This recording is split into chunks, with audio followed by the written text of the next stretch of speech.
Good evening दोस्तों। आशा करता हूँ आप लोग बहुत अच्छे से होंगे और लाइफ फुल स्मूथ मस्त चल रही होगी। ओके, सो आज डिस्कस कर रहे हैं हम लोग कि कल का ODI, the third ODI at Christchurch क्या रहने वाला है। Christchurch is Hagley Oval, again एक ओवल शेप का ग्राउंड है और बारिश होने के यहाँ पर भी चांसेस हैं।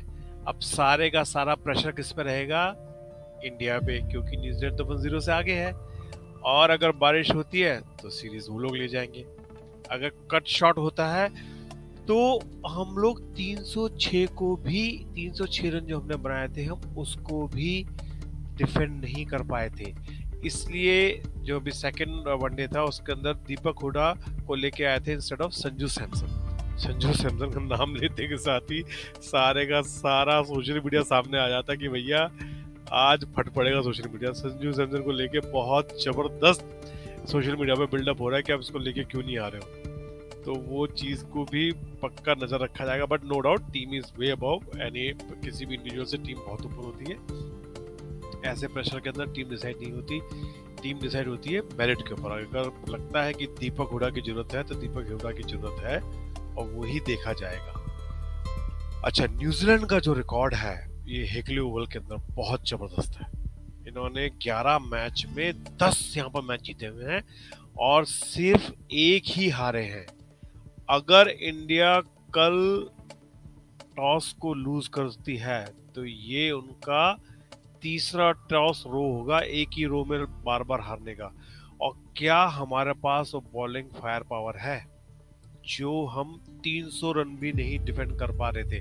क्योंकि भाई देखो, everybody is building team for 23 world cup. बिल्कुल सही बात है ना, हर एक का दिमाग वहीं चल रहा है, कई तरह के परम्यूटेशन कॉम्बिनेशन यूज हो रहे हैं एंड उसके लिए क्या क्या कर सकते हैं। अभी तो बहुत सारे प्लेयर बाहर हैं, तो ये तो बात पक्की, वो सब जब प्लेयर वापस आएंगे तो एक नया लेवल की बात बनेगी ही बनेगी।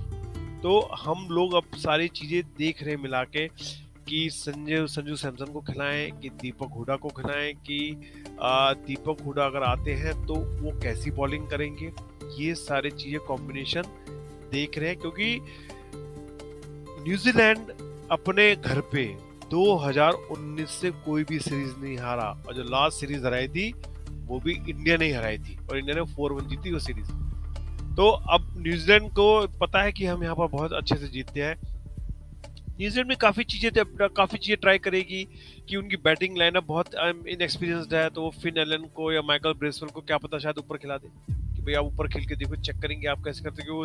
वो काफी टाइम सारी चीजें नीचे ही खेलते रहते हैं, तो उनको देखो भाई आप ऊपर आके ऊपर ऑर्डर में ट्राई करो और देखो आप कैसी बैटिंग करते हो। इनको थोड़ा सा क्या नाम है और मौका दिया जाए।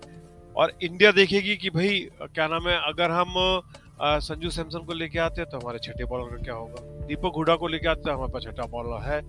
तो ये सारे कॉम्बिनेशन के बीच में सारी बातें चलेंगी। तो अगर हम दीपक हुडा को लेके आते हैं तो दीपक हुडा से ये फायदा होता है कि दीपक हुडा बहुत ज्यादा इफेक्टिव हो जाते हैं उनके लेफ्ट हैंड बॉलर्स के लिए, like Conway, Latham, Mitchell Santner, इन सब बॉलर्स के अगेंस्ट वो बहुत अच्छा असर डाल सकते हैं। तो इसलिए दीपक हुडा को लेके आते हैं तो एक तो छठा बॉलर होगा और छठा बॉलर बहुत ज्यादा इफेक्टिव होगा इन लेफ्ट हैंडेड बैट्समैन के साथ। तो ये सारे जो कॉम्बिनेशन है ये टीम मैनेजमेंट को सोचने पे मजबूर करेंगे हमें क्या करना है। और एक और चीज, अभी कुलदीप यादव तो अभी एक भी मैच नहीं खेले हैं, T20 में भाई साहब बिल्कुल बाहर बैठे रहे हैं और ओडीआई में भी अब तक बाहर बैठे हुए। तो बारिश के चांसेस हैं, ये बात पक्की है। कॉम्बिनेशंस के बारे में हमने बात कर ली है और बारिश के अंदर अभी अर्शदीप ने अपने इंटरव्यू में कहा कि Umran Malik with 150 plus focus बहुत अच्छा हट जाता है मेरे ऊपर से। मैं अपनी नेचुरल बॉलिंग, स्विंग बॉलिंग कर सकता हूँ क्योंकि वो 150 से वो लोग थोड़े से डरे बैठ रहते हैं। तो भाई साहब जैसे जिस तरह की उन्होंने पिटाई की थी लास्ट के अंदर, कोई फर्क ही नहीं पड़ता, आप 150 करो कि आप स्विंग करो, वो दोनों को दोनों ही धो देते हैं जब वो अपने आप पे आते हैं। अब थोड़े से आपको स्टैट्स बताया जाए। एक तो स्टैट जैसे आपको मैंने बता दिया कि अभी तक 2019 से न्यूजीलैंड अपने घर में कुछ भी नहीं हारी, कोई भी सीरीज नहीं हारी है, सारी सीरीज वो जीती हैं और लास्ट सीरीज भी उनको इंडिया ने ही हराई थी। शिखर धवन 2019 के वर्ल्ड कप से अब तक इंडिया के हाईएस्ट रन गेटर रहे हैं। उन्होंने 1267 1267 रन 45 की एवरेज से बनाए हैं। ठीक है, 45 की एवरेज से बनाए। उनकी स्ट्राइक रेट रही है 83। अब ये स्ट्राइक रेट पे आप ध्यान रखना 83 है। अब मैं शुभमन गिल को जो उनका जो पार्टनर है उन्होंने 658 रन बनाए हैं 73 की एवरेज से, बट उनकी स्ट्राइक रेट 102 है, बल्कि 103 है, और शिखर धवन की 83 है। तो ये जो फर्क जो मैं हमेशा अपने वीडियोस में कह रहा हूं कि पावर प्ले को जो यूज नहीं किया जाता वो एक बहुत बड़ा असर डालता है। और अगर इस एवरेज को ये 100 तक लेके आते हैं तो बहुत फर्क पड़ता है।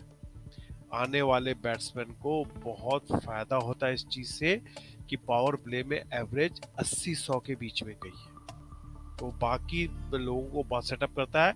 और थोड़ा सा बॉलर्स का भी मोरल डाउन हो जाता है कि हमारे टॉप बॉलर्स की इतनी पिटाई हुई है, तो बाकी जो आने वाले बॉलर्स हैं वो थोड़े से डरे हुए रहते हैं।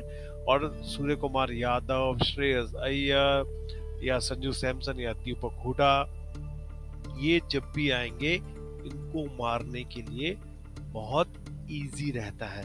तो ओपनर्स को बहुत अच्छे से खेलना चाहिए पहले के 6 से 10 ओवर।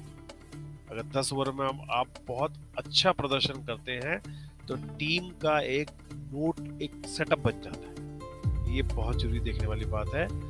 और इंडिया की तरफ से युजवेंद्र चहल जो है वो लीडिंग विकेट टेकर है, जो उन्होंने 21 विकेट लिए हैं 27 की एवरेज से। तो ये पूरा बिल्डअप है कल के लिए। कल का मैच वही सुबह शुरू होगा। सुबह का टाइम जो है अपना 7 बजे मैच शुरू होगा। और देखते टॉस जीतना बहुत जरूरी है, क्योंकि बारिश होगी तो जो टॉस जीतता है उसके साथ डॉक्टर दुइस भाई साहब बहुत उनको पसंद करते हैं जो टॉस जीतता है, और उनको काफी स्कोरिंग का बहुत फायदा हो जाता है, क्योंकि टॉस जीत के विकेट ना गिरे तो आप आधे का ऑलमोस्ट 75% मैच जीत जाते हैं। ठीक है। और आप देख रहे होंगे कि हमने कुछ लिंक्स डाले हैं प्रोडक्ट्स के अपने डिस्क्रिप्शन बॉक्स में। अगर आप कुछ प्रोडक्ट्स खरीदना चाहते हैं तो प्लीज इन लिंक्स को चेक कीजिए डिस्क्रिप्शन बॉक्स के अंदर। इसके अंदर हमने स्पोर्ट्स के गियर डाले हैं, शेवर्स डाले हैं, इसके अंदर हमने काफी सारी चीजें डाली हैं, तो उनको लिंक्स को आप चेक कर सकते हैं। अगर आपको किसी प्रोडक्ट की डिमांड है तो वो बताइए, हम उन प्रोडक्ट को इसके अंदर ऐड कर सकते हैं। ऑलराइट, सो ये एक प्रीव्यू था। प्रीव्यू में अगर आपको कुछ और जानना है तो मैं हैप्पीली कमेंट कर सकता हूँ। कमेंट्स के लिए मैं बहुत बार बोल रहा हूँ, लाइक्स भी मिलते हैं थोड़े बहुत, व्यूज भी मिल रहे हैं, बट थोड़ा कमेंट्स भी मिलेंगे तो और मजा आएगा। Alright, so as always final में प्लीज लाइक कीजिए, शेयर कीजिए, सब्सक्राइब कीजिए and have a very good evening. Thank you very much.